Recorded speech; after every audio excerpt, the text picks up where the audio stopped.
El modelo de sustitución surgió como consecuencia de la Segunda Guerra Mundial, esto debido a la gran depresión por la que se encontraba el país. Al igual, también surge por los problemas de la balanza de pagos de los países subdesarrollados y su deseo de industrializarse.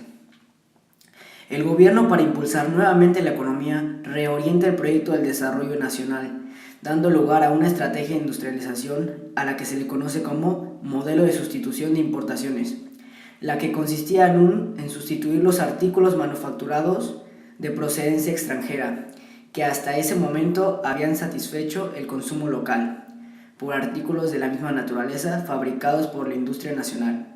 El objetivo principal era convertir la actividad industrial en eje de desarrollo económico y de la comunicación del capital. Así se podía pasar de una economía en agricultura y minería a otra en la que la industria pudiera proveer el mercado interno. Además de que en las exportaciones se estableciera una variedad de productos agropecuarios. El cardenismo es el periodo comprendido de 1934 a 1940, bajo el mando de Lázaro Cárdenas, cuyo modelo político era idea de un economista inglés llamado John Maynard Keynes, keynesianismo, el cual decía que ese estado era el recto de la economía. Fue una etapa caracterizada por el nacionalismo. El objetivo de Cárdenas era acabar con la miseria campesina y lograr la nacionalización del país.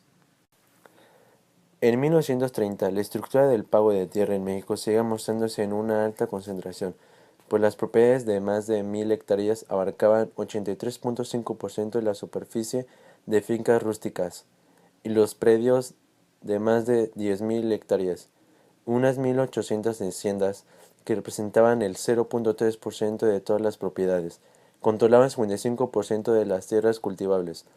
Paralelamente habían 2.5 millones de campesinos sin tierra, es decir, 77% de toda la población ocupaba en la agricultura. Los secretarios no contaban con los medios necesarios para realizar una explotación agrícola exitosa, en gran medida por el tipo de tierra que se les entregó, y por la falta de infraestructura agropecuaria y de equipos de cultivo. De los 7.6 millones de hectáreas repartidas, solo el 23% correspondía a tierras de labor. Expropiación petrolera. En 1935, las empresas petroleras extranjeras se manifestaron en contra de la formación de sindicatos de los trabajadores. El presidente Lázaro Cárdenas tuvo reuniones con los dueños de las compañías con el objetivo de llegar a un acuerdo con los empresarios, solicitándoles el pago de 26 millones como una garantía para levantar la huelga, cuya respuesta de los empresarios fue la burla hacia el presidente de la República. Con tales resultados, el 18 de marzo de 1938, Lázaro Cárdenas declaró la expropiación mediante la cual riquezas del petróleo que explotaban empresas extranjeras pasaba a manos de la nación mexicana.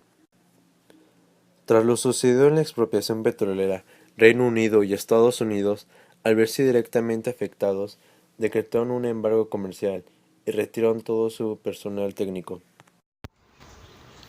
Como bien se sabe, un sector primario capaz de generar un excedente de producción permanente es indispensable para el desarrollo económico sostenido. El estancamiento mexicano, iniciado durante la década de los 80, se ha caracterizado, entre otros elementos, por el pobre desempeño del sector primario. Esto permite plantear la interrogante sobre el papel que tal sector ha realizado en dicho estancamiento. En este trabajo, con el apoyo de técnicas econométricas, se intenta responder a dicha pregunta usando datos para el periodo 1970-2012. Los resultados sugieren una contribución negativa del sector primario al crecimiento económico. Asimismo, su desempeño ha acentuado las restricciones al crecimiento impuestas por el modelo de crecimiento vigente. Finalmente, el sector primario provee de la comida necesaria para una población que, conforme se emplea y crece su ingreso, demandará cantidades y variedades mayores de alimento. La capacidad de una economía para satisfacer la demanda de alimentos es sin duda relevante, pues implica, entre otros aspectos fundamentales, evitar tanto la dependencia alimentaria como las potenciales espirales inflacionarias con sus consabidas consecuencias negativas en otras variables económicas como el tipo de cambio real y la restricción interna del crecimiento.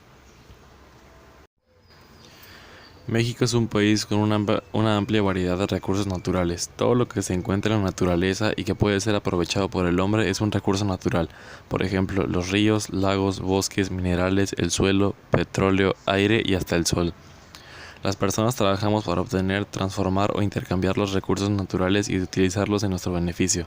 Para ello realizamos actividades económicas que pueden permanecer en los sectores primario, secundario o terciario. Las actividades de los tres sectores están ligadas entre sí. El sector secundario se caracteriza por el uso predominante de la maquinaria y los procesos cada vez más automatizados para transformar las materias primas que se obtienen del sector primario. Incluye las fábricas, talleres y laboratorios de todos los tipos de industrias. De acuerdo a lo que producen, sus grandes divisiones son construcción, industria manufacturera y electricidad, gas y agua. En el sector terciario de la economía no se producen bienes materiales, se reciben los productos elaborados en el sector secundario para su venta. También nos ofrece la oportunidad de aprovechar algún recurso sin llegar a ser dueños de él, como es el caso de los servicios. Asimismo, el sector terciario incluye las comunicaciones y los transportes, comercio, servicio y transportes. Fallas estructurales del país. La contracción económica que vive el país ha sido justificada por la crisis externa que nos impacta. Sin embargo, el estancamiento en el crecimiento económico es causado por factores internos. Durante los últimos meses, los temas de desempleo, crecimiento económico, finanzas públicas y pobreza han ocupado una parte importante de la atención de medios de comunicación. Esto representa un menor ingreso para el sector público, en donde la variable que mantiene sanas a sus finanzas es la entrada de recursos que representa la venta de petróleo y la elevada recaudación fiscal que de ahí se desprende. No se debe ser condescendiente en la cuestión de crecimiento económico, ya que el mismo es la fuente de riqueza para la población, lo que nos lleva a considerar que la crisis económica actual no es la culpable del letargo que exhibe nuestro sistema productivo. La falta de productividad y competitividad es un tema añejo y estructural, el cual no se ha podido resolver. ¿Cómo se pretende competir en la economía global si no se es productivo y eficiente? La respuesta y los medios de política económica debieron implementarse exitosamente hace un par de décadas y hoy vivimos las consecuencias. En el caso de la política de sustitución de importaciones, debe señalarse que esta surgió como consecuencia de la Segunda Guerra Mundial. Así es, México tuvo una elevada cantidad de dinero en ese momento debido a la Guerra Mundial. Y en menor medida de la Gran Depresión, y también surge por los problemas de balanza de pagos de los países subdesarrollados y su deseo de industrializarse. Como bien les digo, las consecuencias de esta nueva política no se hicieron esperar en corto tiempo. Se presentó un vertiginoso desplazamiento de la mano de obra de los agrícolas, así es, hacia las zonas urbanas y una fuerte inmigración hacia el vecino país, por ejemplo Estados Unidos, con lo que se hicieron evidentes las repercusiones que el cambio de rumbo provocó sobre el empleo de los agrícolas. O sea, hubo desempleo en los agrícolas, amigos míos.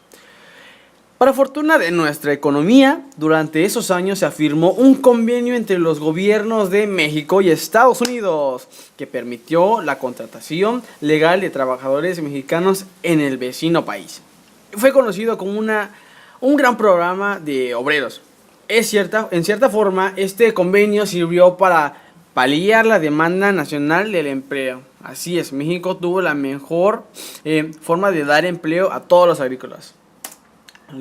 Al permitir la intervención legal de miles de mexicanos hacia los Estados Unidos a fines de los años 50 y a principios de los 70, se presentó un fuerte estancamiento de la economía mexicana, por lo cual se decidió impulsar la industria pasada, ¿cómo lo podría decir?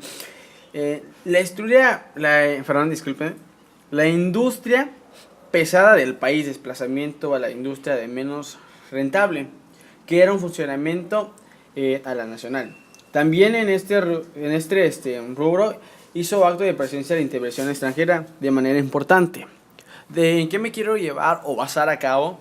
Es que durante que hubo la guerra, hubo varios modelos. Modelo económico, modelo para sostenerse en la economía y varias formas de sacar un trabajo. Y este fue uno de los modelos, el modelo de sustitución de importaciones, el cual se hizo un convenio con el vecino, o sea, Estados Unidos, de que los mexicanos podrían pasar a Estados Unidos sin problemas. Pero bueno, todo lleva a su fin.